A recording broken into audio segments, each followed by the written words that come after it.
Brought to you by TechnoSpark 20 series smartphones. I'm superhuman. वेळेच्या अभावी कार्यक्रम थांबवावा लागतो। यानंतर उद्धव साहेब ठाकरे या सभेला संबोधित करतील अशी मी त्यांना विनंती करतो। नाही ऐका, तुम्ही थांबवा। ऐका ना जरा, ऐका प्लीज। अरे ऐका, एक मिनिट त्याला बोलू द्या। अरे ऐका बरं, मी 5 मिनिटं बोलतो आणि निघतो। नाही 5 मिनिटं नाही, पूर्ण ऐका तुमची सभा। अरे ऐका, 15 मिनिटं बोला ना। भर मंचावरील हा गोंधळ पाहून तुम्हालाही वाटला असेल की नक्कीच काहीतरी बिनसलंय। उद्धव ठाकरेंचा हाच व्हिडिओ सध्या सोशल मीडियावर मोठ्या प्रमाणात व्हायरल होतोय आणि यावरून ट्रोलर्सकडून त्यांना ट्रोल देखील करण्यात येत आहे। वर्ध्यामधील महाविकास आघाडीचे उमेदवार अमर काळेंच्या प्रचार सभेतील हा प्रसंग आहे। हा व्हिडिओ व्हायरल करून यामध्ये काँग्रेस कार्यकर्त्यांकडून उद्धव ठाकरेंना बोलू दिलं गेलं नसल्याचा दावा केला जातोय।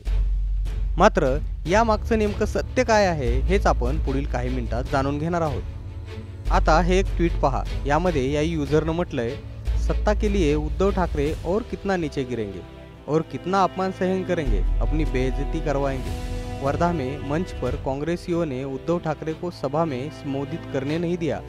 उद्धव ठाकरे हाथ जोड़ते रहे, पहले कहे अच्छा 5 मिनट बोलने दो, कांग्रेसियों ने कहा नहीं हटो यहाँ से भागो। वेळेच्या अभावी कार्यक्रम थांबवावा लागतो। यानंतर उद्धव साहेब ठाकरे या सभेला संबोधित करतील अशी मी त्यांना विनंती करतो। शिवसेना नेते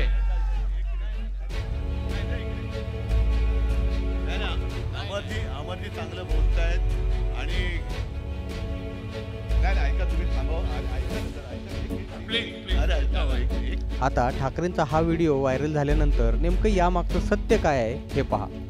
22 एप्रिलला अमर काळेंच्या प्रचारासाठी एक सभा हिंगणघाटमध्ये पार पडली। या सभेमध्ये शरद पवारांसह उद्धव ठाकरे हे प्रमुख आकर्षणाचं केंद्र होते। मात्र विमान पकडण्याच्या घाईमुळे भाषणांचा क्रम उलटासुलटा झाला। त्यात काही नेत्यांची भाषणंही लांबली। अमर काळेंचं भाषण सुरू होतं आणि तेवढ्यात उद्धव ठाकरेंच्या विमानाची वेळ झाली। त्यामुळं उद्धव ठाकरे या सभेतून निघण्यासाठी सूचना करत होते आणि यावेळी स्वतः काळेंसह कार्यकर्त्यांनी उद्धव ठाकरेंना काही मिनिटं बोलण्याची विनंती केली। आता या प्रसंगाचा हा संपूर्ण व्हिडिओ आधी आपण बघा।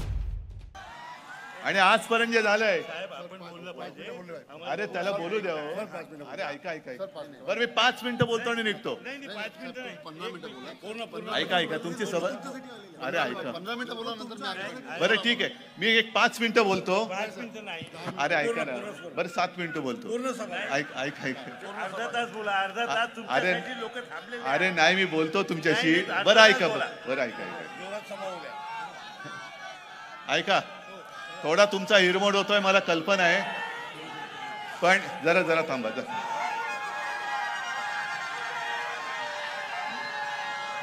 जरा थांबा, मी एक 10 मिनिटं बोलतो, पण मला सगळ्यांनी एक वचन द्यायचं की माझ्यानंतर अमर पुन्हा बोलतील तेव्हा तुमच्यापैकी एक सुद्धा माणूस हलता कामा नये।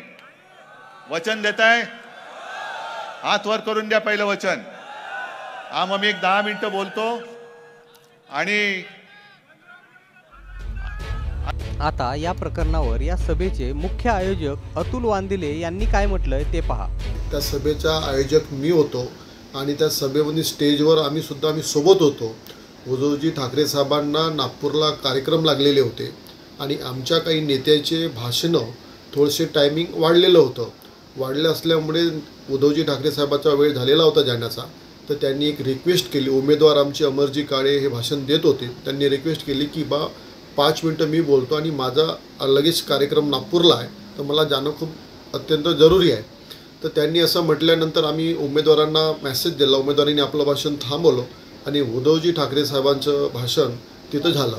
तर आम्ही उद्धवजी ठाकरे साहेबांना एक रिक्वेस्ट अशी केली की तुम्ही 5 मिनिटं नका बोलू, तुम्हाला ऐकण्यासाठी अनेक हजारोच्या संख्येनं लोक आलेले आहे, तर तुमचं भाषण थोडंसं मोठं द्या आणि थोडं जास्तीत जास्त तुम्ही वेळ बोला, अशी आम्ही रिक्वेस्ट केली। उद्धवजी ठाकरे साहेबांना रिक्वेस्ट केल्यानंतर त्यांनी रिक्वेस्ट आमची ऐकली। त्यांनी 10 मिनिटं स्पीच दिली, भाषण दिलं, खूप छान भाषण दिलं, प्रभावी भाषण दिलं। लोकांना आनंद वाटला, जनता खुश झाली मोठ्या प्रमाणामध्ये। पण सभेमध्ये चुकीचा मेसेज उद्धव साहेब ठाकरेबद्दल जे काही चर्चा होत आहे जे इलेक्ट्रॉनिक मीडियाच्या माध्यमातून जे काही आम्हाला ते काही मेसेज मिळालेला आहे हे अतिशय चूक आहे. मी आयोजक होतो, मी स्वतः त्या सभेमध्ये होतो, असं कुठंही चुकीचं काही घडलं गेलेलं नाही. सभा आमची सुपर हिट झालेली, लोकांचा प्रतिसाद, जनतेचा प्रतिसाद आम्हाला अपेक्षेच्या बाहेर मिळालेला. एकूणच या व्हायरल व्हिडिओची वास्तविकता पाहिली तर काँग्रेस कार्यकर्त्यांकडून उद्धव ठाकरेंना भाषणासाठी विरोध केलाय असं कुठंच दिसत नाही. ब्युरो रिपोर्ट, मुंबई तक.